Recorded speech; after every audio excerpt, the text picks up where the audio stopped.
Alright, let's face it, everyone is talking about how social media is going to impact the forthcoming elections, and that chorus has meant that whether it's true or not, it has definitely seen political parties rush into a no-holds-barred contest to dominate the digital space and influence opinion online, with funds being pumped to communicate and campaign extensively.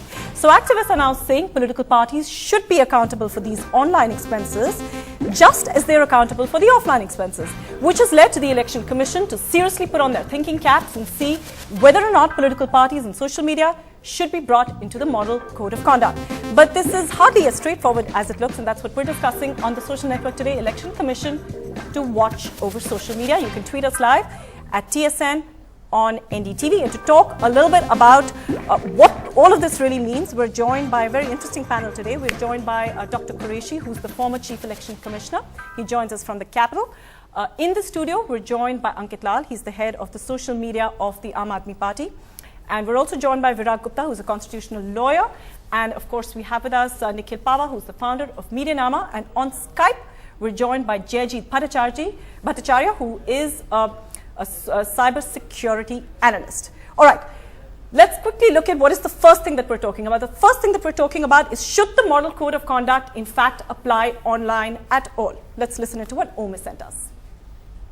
There is a need to set accountability of political parties who are spending lakhs and lakhs of rupees to promote themselves within social media. But at the same time, that sort of demanding that accountability should not come at the cost of rather curbing freedom of space, freedom of expression in social media. Okay, so Virag, I want to start with you first, because you're the one who first started this whole thing about bringing it within the model code of conduct. Why do you think it should be brought?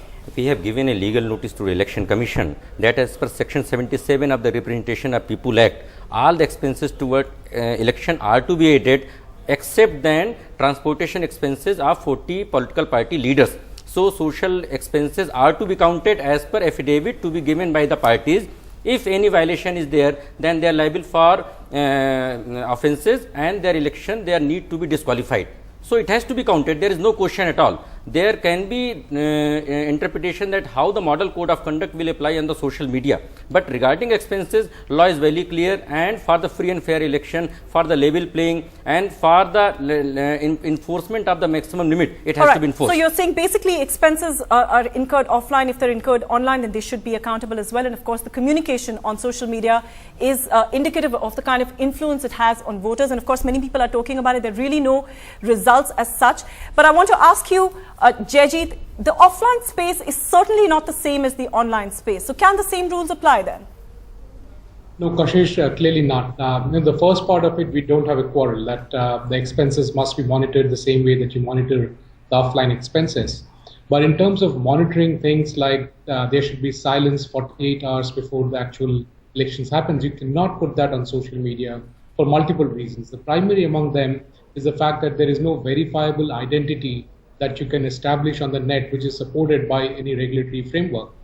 So the presupposition that there is an identity based on which you can track people who are using social media for doing election activities is not possible at all.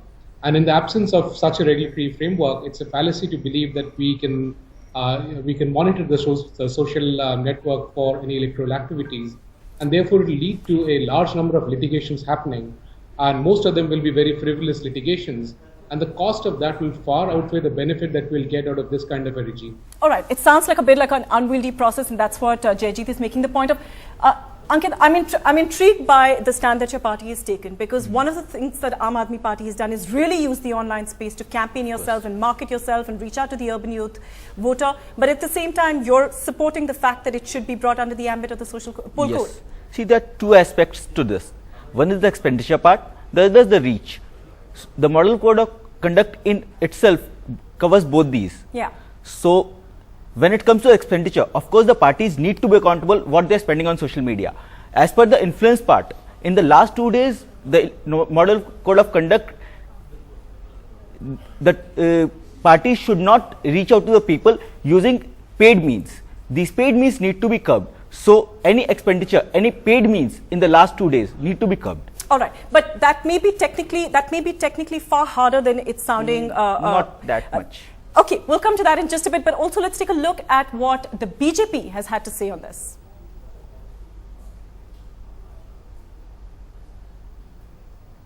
We at the BJP want to be very clear that we don't want to encourage any sort of censorship under the garb of monitoring. Secondly, one has to understand this medium. What is the expenses that can be attributed to a page, what is localized, what is not localized. The social media websites and pages have a reach beyond constituencies, beyond cities, beyond borders. Thirdly, we have not seen any guidelines so far, so we really cannot comment on them. But we would like to seek an all-party meeting and a fair and open discussion before any such guidelines are issued by the election commission. As we saw during the recent Muzaffarnagar riots, how rumors were spread through social media that created attention in society, the social media, the virtual world, is a place where real problems can take place. Therefore, the Election Commission must regulate the social media, at least during the time of elections. All right. Okay. So there's the other question now about should parties actually reveal social media expenses? I mean, that's one of the things that the Election Commission has been doing for quite a while, is to hold political parties accountable for the kind of funds that are actually spent on their campaigning and their elections. I just want to bring in Dr. Qureshi before we bring in a video blog. Dr. Qureshi, you've been listening to all of this conversation that's been happening about whether social media should be brought under the ambit of the poll code. What do you make of all of this, given, of course, that very, very crucial point about the expenses that Virag made earlier? Kashi, there are two aspects of this debate. One is that the content. What should be the content of the social media, and the second is the expenditure. The fact is that social media is also media. Just as regulations apply to the, any other media through the model code and also the different laws of the land. Just because social media is a new phenomenon and there are no guidelines at the moment on this, it doesn't mean that there should not be guidelines in the future. Therefore, the proposal that the social media should also be brought on a par with the rest of the media, I think they are very valid. And if that happens, the second is the expenditure part, which also flows from the first argument. Just as your expenditure on print advertisement or television advertising or outdoor or any kind of publicity have to be accounted for. Therefore, social media expenditure should also be accounted for. I think these are two logical constructs. Okay.